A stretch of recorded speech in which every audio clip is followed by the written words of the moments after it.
Hi, everyone. Thank you. My name is George. It's Greek. It's pronounced Georgios Chiotis, which is just unpronounceable. So I'm going with George. Thank you. And today we will be talking about youth marketing that matters, but all marketing matters. So hopefully you can get some nuggets of information from the discussion, whatever your audience is. So some housekeeping rules first. Feel free to take notes, pictures, post-its. I'm putting smoke signals, but I'm sure that Conran will not like that, so just keep it into written form. If you feel like being social, make sure you tag me on Twitter, but also make sure we connect on LinkedIn, and let's all be friends by the end of the session. So, who is this bearded Greek person standing in front of you? As I said, I am the marketing director for Scape. I'm also a lecturer on a wide variety of things, including social media, and a speaker. I'm also specializing in Millennial and Gen Z marketing, and what I'm writing up there is absolutely true. I am completely addicted to pizza, so if you guys have any good spots in Dublin or all over the world, please tell me in the end or send them by email because I will travel. I swear I will. So now I'm at Scape. Before I have worked with some of the world's biggest Gen Z and millennial brands and brought a lot of campaigns to life. So who is Scape? We are a premium student accommodation around the world. We are in the UK, we're now opening in Brighton, and we're also coming to Dublin. So we're very, very excited to have our first location at Ainger Street. I don't know if I'm pronouncing it correctly. Yes, I'm getting all the nods. So we are opening our first location, and we're seriously super excited for that. We promise 3 key things: brilliant buildings, smart rooms, and a year that lasts a lifetime. And out of the 3 promises, the third one, actually delivering a year that lasts a lifetime, is the biggest one. So hopefully through this presentation you'll see how we do it and potentially get a few pieces of information that you can apply to your campaigns. So let's start with Gen Y and Gen Z. A lot of people call them target markets. You have targets and you have markets. So how do we understand these groups? First of all, seeing what the public thinks of them. So when you first think of millennials, the first thing the public thinks is the word kill. Now, let me explain. Millennials have been credited for killing so many things. They have killed cruises and casinos. They have also killed the soap. They have killed the golf industry, which I have to say I'm kind of okay with, just putting it out there. They have killed cooking, and I have a feeling this article is specifically about me. By the way, I do identify as like an elder millennial, like the super kind of like grasping. They have also killed home owning. They've killed the 9-to-5. They have killed running, which again, I fully identify with that. Will not run for the bus, let alone like to, exercise. This is one of my favorite ones because they apparently have killed diamonds, and The Economist tweeted, "Why do millennials not buy diamonds?" And this reply was one of my favorites. I work at a grocery store. Kind of like, I don't think it's a generational thing. And then we're going to dating. So millennials have killed the dinner date. Of course, they have killed sex. And then they have killed marriage. But their most heinous crime is attacking the institution of marriage and actually killing divorce. How dare they? Monsters. And, of course, the biggest tragedy of all, the napkin industry. So as you can see, millennials are a bit synonymous with killing industries. The other part is the entitled millennial. And that comes with that a joke about the entitled millennial, the snowflake millennial. And this is actually the saddest part. And there are so many jokes, but I didn't include any of them because actually I am an entitled millennial that will kill humor, just so you know. So what most of them think, they feel misunderstood.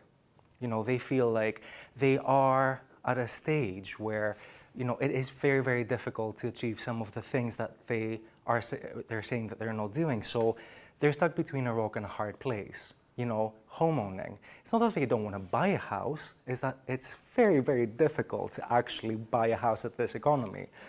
And again, something that I love about this specific demographic is their sense of humor. If you go on BuzzFeed, if you go on Twitter, you will see so many tweets about the fact that, we are actually making fun of our own selves. Now, what some brands think, not all of them, some. What do millennials want? Let's do a focus group. Is this millennial friendly? Is this viral yet? And I'm talking to a group of marketers that know that virality is not as simple. Like, it's not there, I'm going to post something there, and bam, organically, it's viral. But you might have people walk into the marketing department saying, how can we make a viral video? And we're like, well, take a seat. This will take some time. Putting emojis and hashtag YOLO, hashtag likes for likes. And this is a genuine email that went from Microsoft to their interns. So they try to sound cool. My favorite parts of the actual video is there will be hella noms, lots of drunks, the best beats, hell yes to getting lit on a Monday night. No one speaks that way. Seriously, no one, please don't ever repeat any of these words, ever. Like no one uses it. And public relations versus public relationships. Gone are the days that you go to your PR department and they send out a press release and your message is out.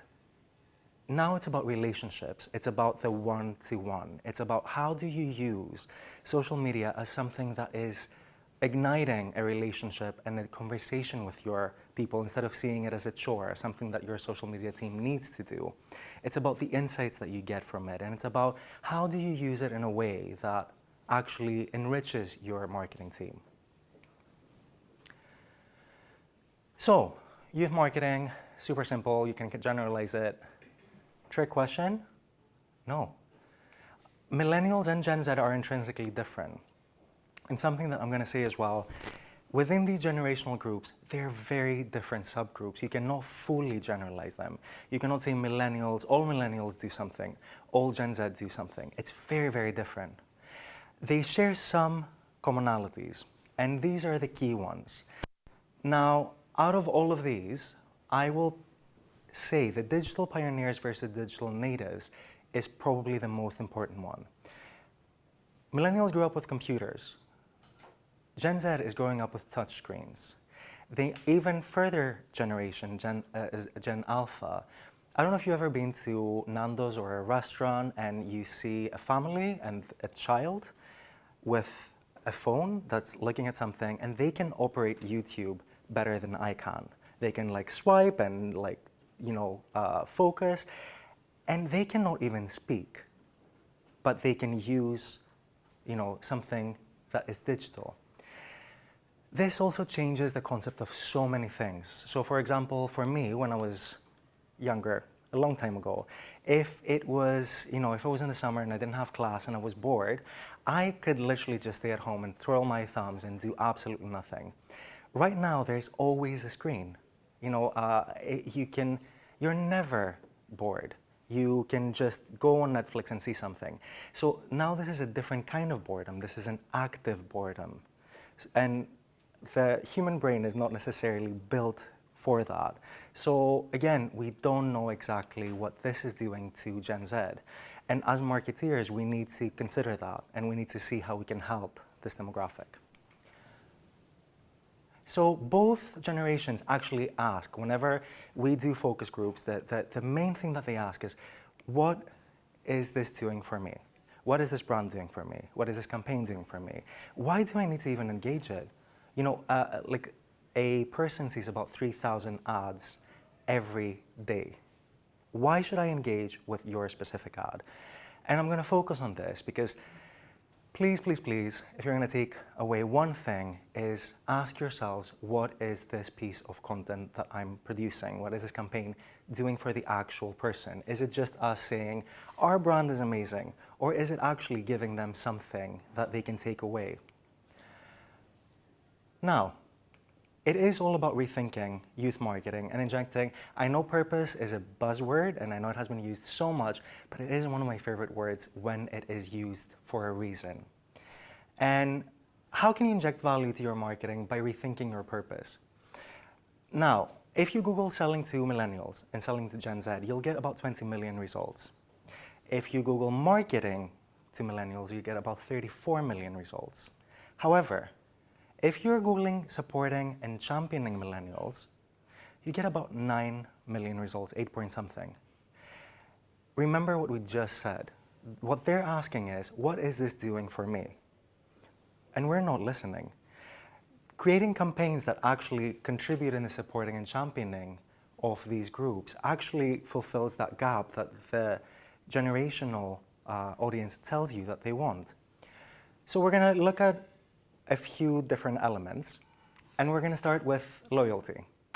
Quick show of hands, who here thinks that Millennials and Gen Z are a loyal group? Oh, 3. Okay, I'm going to raise my hand as well, so you feel free to raise it. So, let's see the facts. 70% of millennials consider their generation as less loyal to brands from previous generations. And more than 65% of them have jumped ship from their favorite brand in the past year. So you'll say, well, see, that proves it. They don't believe in themselves. However, 86% of them join loyalty programs. 80% of them actively participate in them. And last year alone, 63% of them said that they joined a loyalty program, and only 55% of the general population had joined one before. Now, what does that mean? So much conflict in one slide. Actually, when asked if millennials are loyal, they are, but not in the traditional way that we define loyalty. We say, well, you know what, my parents have been shopping at this store for 40 years and they will not go anywhere else. And we take this loyalty for granted, and Millennials and Gen Z are not doing that. They're saying, you need to prove to me why I need to be coming back to your store. Are you sustainable? Do you benefit the community? What is it that I need to support? And actually, when you give them that, they will support it. For Scape, we have a very big rebooker rate because we are showcasing every single day what it is that we're doing and what it is that we stand behind. So our residents always understand who we are. So content. 57% of them said that half of the brand created content feels inauthentic. And a lot of people will unfollow a brand if they feel that it is inauthentic. However, user-generated content, again, gold. And it's something that even now in 2019, people forget to scream and shout about and forget to post about. This is the content that shows your people how it is for the product to be used. As an example, I used to work for Generator, the hostels. There is a Generator in Dublin as well. And we're creating these beautiful videos with models. And then at some point, me and a colleague went to Copenhagen, and we created this video as a joke, and we showed it in one of the town halls. And our CEO was like, this is amazing, put it on social. And you know when your heart just like literally drops and you're like, oh, no. And they're like, and he was like, no, try it. And then anyway, we put it on, and it has 3 times the engagement. And it actually, in terms of revenue, it had 5 times more revenue than the other ones. And so I was thinking, oh my God, it's because I'm in the video, and like I genuinely thought my career in acting and modeling just started. And we did a focus group, and they said, well, it's because we feel that we can do it because, you know, it's so amateur, and the people inside are like everyday normal people. And I was like, Yeah, like good-looking, amazing, everyday people. But it was this thing of, I actually can do this. I can see that this is not professionally shot. I can go in there and take these pictures, have these Instagrammable moments. And since then, you will see that the company moved so much into user-generated content. Us at Scape, we celebrate every single picture that someone takes within our buildings because it is such a compliment for someone to want to upload something on their social, including you. So we see it as a gift, and we always scream and shout about it, and we're like, thank you so much for this person posting this. This is on our account. Now, I'm not going to open a can of worms for influencers, but 60% of consumers, 70% of millennials trust word of mouth, and only 23% of them trust influencers. Now, I have been working with Generator, with Scape before, very Gen Z, very millennial brands. I have not done a single paid partnership with any influencer. And I know I'm saying this on camera as well, but for me, if someone wants to work with us and wants to include us, regardless of whether we pay or not, we want to work with them, and we will make sure that we give them all the right tools to do that. However, if they want payment to push something, that will probably come off as inauthentic. And I was talking to the head of marketing for Ben & Jerry's, and she was telling me that, again, they don't do paid partnerships like that because they want to make sure that everyone that promotes their ice creams really loves them. And if you haven't tried their new flavors, the vegan ones, Jesus Christ, they're so delicious. Just putting it there. TLDR. So that means too long, didn't read. And we kept posting blogs online, and we kept getting this specific acronym. I was like, oh my God, engagement is up so much. People love us. No, it was just very long. So millennials still do like content that is word heavy, whereas Gen Z likes content that is very image based. How do you marry the two? Well, actually, you can do both.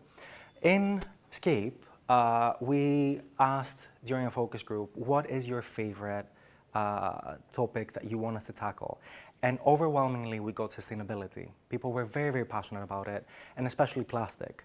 So we created these Scape bottles, and we said to them, give us a plastic bottle, and we're gonna swap it with one of them. If you don't have a plastic bottle, please don't go out and buy one just to give it to us. We're gonna give you a plastic bottle, but, a reusable bottle. So we separated the campaign into different segments. First, we posted a blog and a Facebook post. And then we saw third-year students, fourth year, and postgrads coming down to reception to get their bottle. The next day, we did Instagram stories and posted it on Instagram as well. And then we saw first year and second year coming down and grabbing them.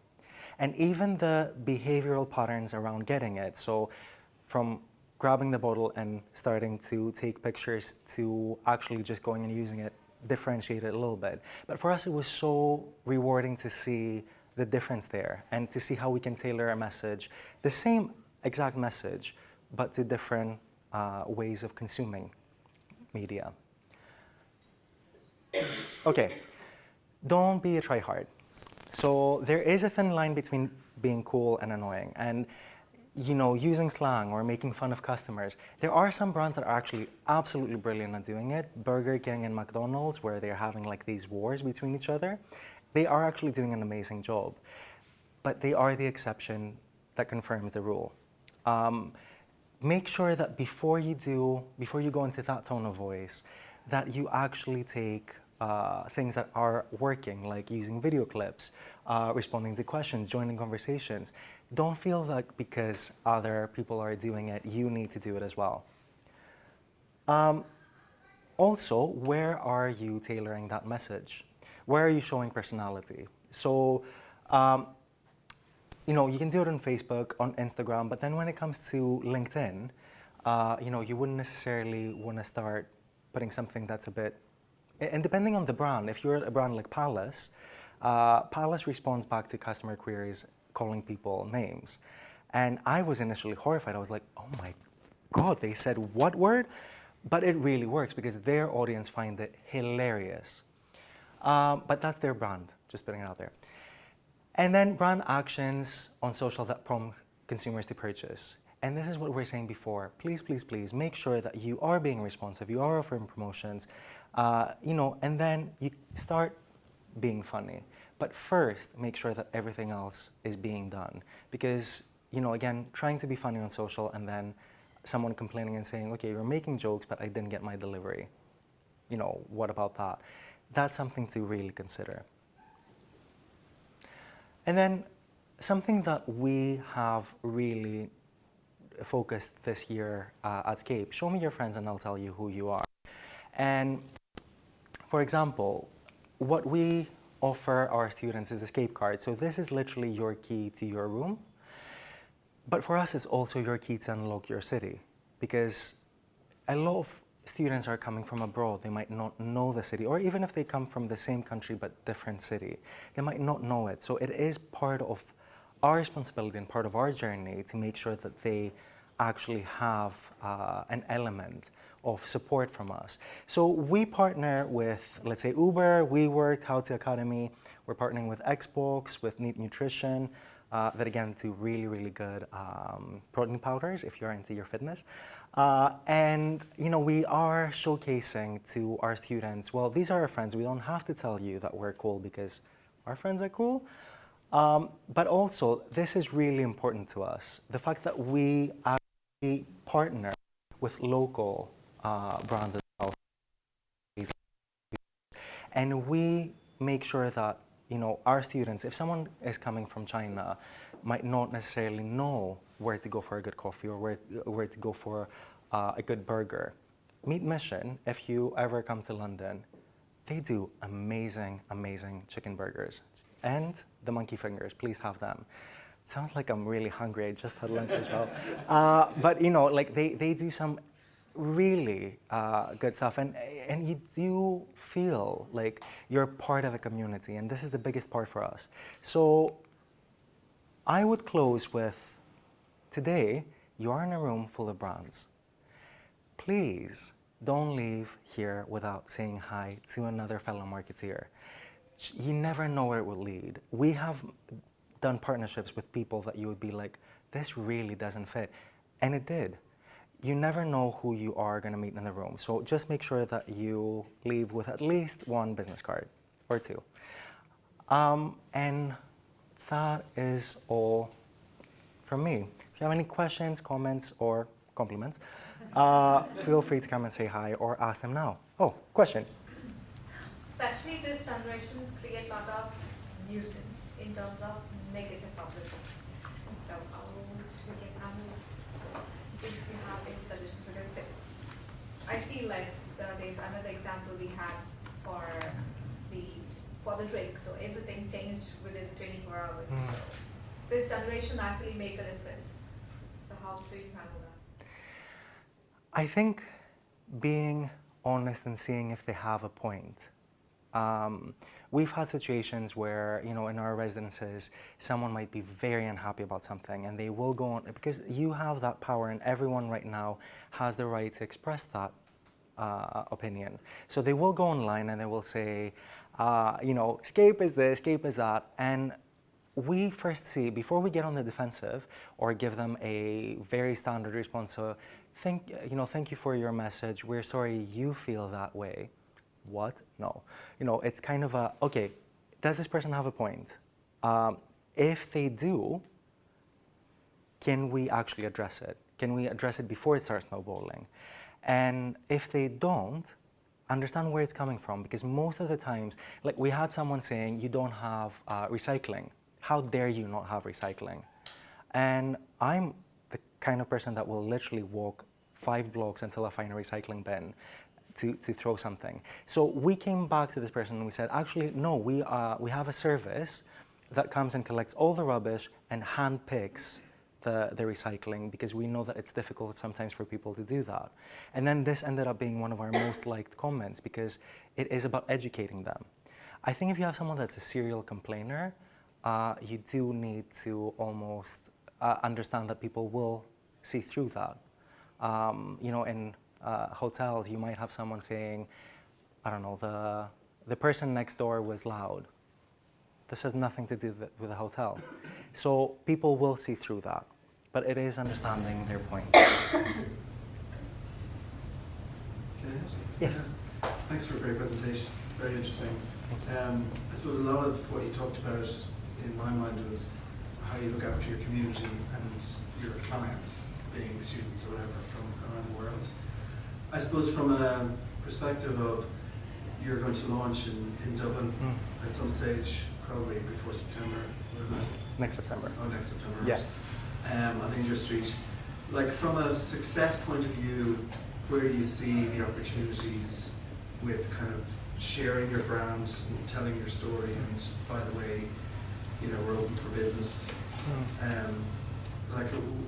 Just basically obviously Dublin to London or Bristol or whatever. Like where has the success been in regards to the brand and awareness and people actually being able to book their rooms in advance or whatever?